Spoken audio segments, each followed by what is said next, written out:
Hey everybody, CVH here with Between the Lanes with another deck tech video. Today we're actually sort of doing an update on a previous video I posted. For those of you who haven't seen it yet, I posted a sort of a list inspired by PDMD's Orc deck, edited to fit my own style, and after I've changed some things on the ladder about a week ago. And this is sort of the post-Madhouse collection version of that deck, because this deck did get some new cards that we'll be talking about in a couple seconds, and I kind of wanted to just update the list because I felt bad that that one was posted so quickly to a new expansion that actually impacted the way the deck was built. So I won't be going over every card super in-depth in this list because the core of the strategy is the same. It's an aggro deck that can put out some threats in the Orc realm, and I did go more in depth in the past video, so be sure to check that out if you have not. I'll link to the old version at the end of the video, of course. But I'll just be going over mostly the general idea of some of the cards, and especially the new additions to the deck. So we still have the Relentless Raiders, the Steel Scimitars, good aggro cards, 5th Legion Trainer for some of the, this deck can flood the board with some different, you have cheap creatures, and you also have the Markarth Bannermans. Even though there's no raiding parties in this particular list, those definitely could be included, as I mentioned in the past video. Greystone Ravager is fantastic orc. All of these are just included because they're orcs. I had the Shaman in last time just for the Bankurai Butcher, because I wanted to play another 2-drop that could enable that card going off, but of course in this new version we have the Wood Orc Cannoners as well, so that's just another reason we're playing all the orcs we can possibly play that are good. Rift Thane, obviously a premium 2-drop for these colors. You definitely want to be playing this as a 3 of. Battle Rage Orc, fantastic for, getting that extra burst damage, which this deck actually has more of now because of the additional charges. That's very important. 3 East March Crusaders for cycle, along with the 2 Triumphant Jarls. 3 Morkel Gatekeepers, one of the sort of the newer additions to the deck. I mentioned this in the last video, but because this is a guard and a prophecy now, it can be very versatile in both pushing damage and preventing your opponent from trading with your guys, or you can do whatever with this card. Basically, it's just a lot more value than it was before it had prophecy, and that's why I think these orc decks have gotten so much better in a way. Another playable orc is always welcome.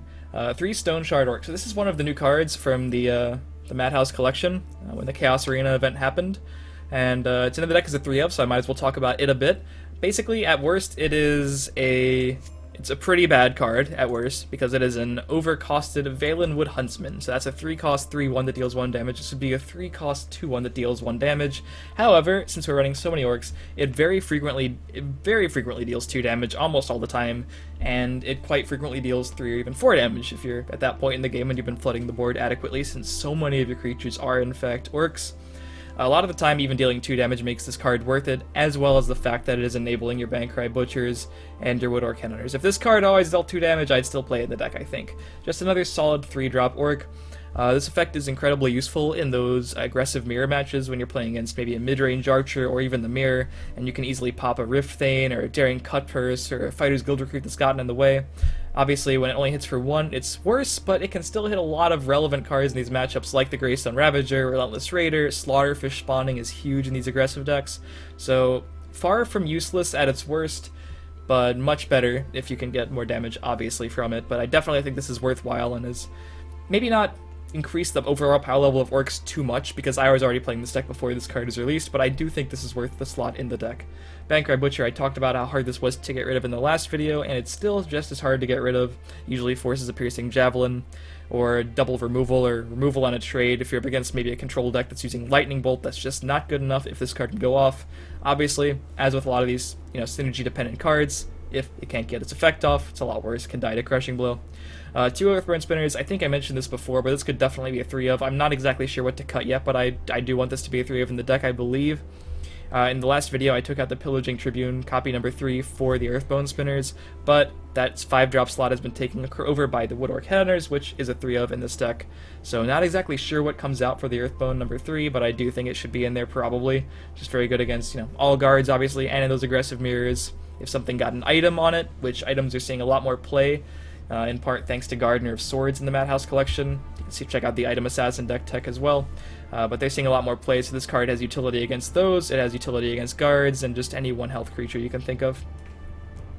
3 Hive Defenders, meta's pretty aggressive right now, so I definitely think these are worthwhile. In fact, if you're seeing a ton of aggro, I still think the tier is a worthwhile inclusion. I'm not playing it in this deck, mostly just a space issue. I think you want the 3rd Hive Defender way before you want the 1 tier. But yeah, Hive Defender, still super good. Burn and Pillage, this card actually saw a pretty, recent nerf, but this card has still put in a ton of work in the aggro decks like this, because you burn your opponent still for 3 or 4 relatively easily, and even though it only hits 1 lane, you're either hitting a lane where they're trying to guard you or counter trade, or you're hitting the lane they're trying to race you in. And it's not often that you really need to hit both lanes. I talked about this in my recent video about the Burn and Pillage nerf. For more analysis on that, check out that video, but I do think if there's any deck that still wants to play this card, it's probably this one, and the 2 of has been fine for me. After that, it can probably get a little clunky and a little, it's a little bit situational, I should say. Markarth Bannerman, still fantastic 5-drop against Ramp Scout. I've been seeing a slightly less Ramp Scout and more aggressive decks. That might mean this card could become the Pillaging Tribunes we were running before, maybe the 3rd tier, maybe Earthbone, maybe Tribunes, wherever they are. Maybe even Housecarl, now that card's up, that card is okay, but Tribune probably what I would take it out for if I were going to take it out for anything, but still very fantastic when you keep up against Ramp Scout just because of how hard it is to get rid of, so definitely try this card and see if it's right for the meta. Wood Orc Headhunter, I just included this because I think the Stone Shard Orc gives us just enough Orc action to really support this card, and having that 5 burst damage, whether or not you're elixiring it or Ring of Magicaing it out on turn 4, I can't believe I'm still mixing those 2 up, but whether or not you're getting it out on turn 4 or 5, or it's late in the game, especially, this gives the deck a whole new range of viability, basically, because there was a time when you weren't running this card that your only burst was the Battle Rage Orcs, really, and if you couldn't get a creature to stick, you were likely just going to lose the game. But just having this 5 damage, a lot of times you can hold one of your orcs that you're like, oh, they're just going to firebolt this Orc Clan Captain. If I hold this Orc Clan Captain, wait till I draw a Headhunter, I already have 7 Magicka, that's 6 damage going right for their dome. Even deal some damage across guards, like Fighters Guild Recruit, it'll still get a lot of damage in. So yeah, having the ability to play this card is pretty huge for the deck, and that's why I think Stone Shard Orc, that's where I think the real strength of this card is, just giving us another good Orc. With its own utility too, it's not a bad card by itself, but we do get to play the Wood Orc Headhunters now, and I think that's very good for the deck. And Triumphant Jarl, I already mentioned, with the Eastmarch Crusader, those 5 cards are your only real cycle.